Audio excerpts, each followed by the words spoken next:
What's up, guys? Dr. Quinn Henoch here of Dark Side Strength. I had written an article a few months back called The Utility of the Goblet Squat. And obviously we use the goblet squat a lot as just a general teaching tool for the squatting pattern. And this is going to be a video in conjunction with the article. So if you haven't gone back and read the article, do that, and then what we talk about here will make a lot more sense. So first, we use the goblet squat as a quick screening tool for the squat. And I think this is really useful for coaches that don't have a lot of time. They don't do any manual type things. They just need to know if an athlete can squat or if they can't. And so if we look at an air squat of an athlete, a lot of times we'll see some type of fault, and maybe like a butt wink or something at the very, very bottom, where she's demonstrating the ability to get down into the bottom of a squat, which is good, but not necessarily with the spinal position that we want to load. And this is where some people would say, oh, you must have tight hips. Maybe not, but we haven't assessed that. And so could potentially be a waste of time throwing a bunch of hip mobility things at this athlete. So what we can do instead, as another adjunct to the assessment, kind of a step two, is use a goblet squat. And so the kettlebell acts as a counterbalance.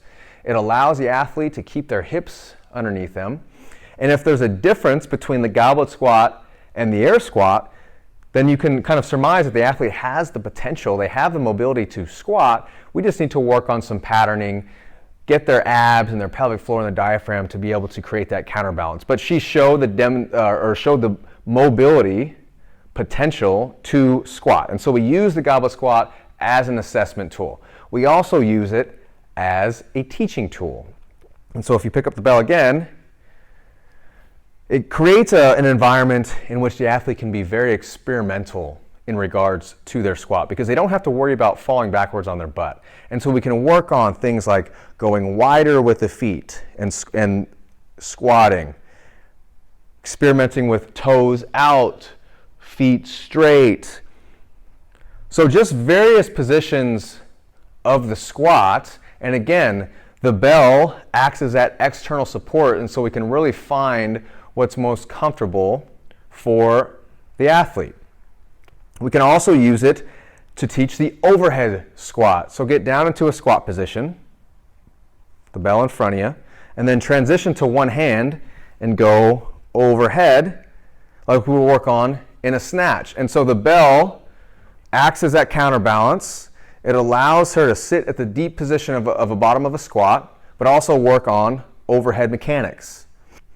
One thing to keep in mind as you're using the goblet squat as either an assessment or a teaching tool is we want the pattern to be most like what they're going to be loading with, say, a barbell back squat or a front squat or an overhead squat, in that allow the shins to come forward and allow the torso to come forward a little bit, because that's going to mimic the natural position of a squat. Sometimes the goblet squat can play tricks on you, because we can hold it out and the athlete can just sit straight down with literally a vertical torso and even maybe shins more vertical. So sit way back. Good. And so if she were to let go of the bell, she would probably fall on her butt. And so we want to use the bell as a means to get into the right position, but we're using the stability from the kettlebell as little as possible. So if you go down into your squat, you should be able to slowly lower the bell down and take your hands off one finger at a time to maintain the same exact position. You wouldn't be able to do that if you were using the bell and sitting way back with your shins vertical and your torso vertical. So the limitations of the goblet squat, obviously it's not heavy enough to load in that you're going to be building top end strength. That's not the focus. Unless it's a very young youth athlete or elderly or very deconditioned person, the goblet squat's not going to give you that top end strength stimulus. That's what the barbell is for.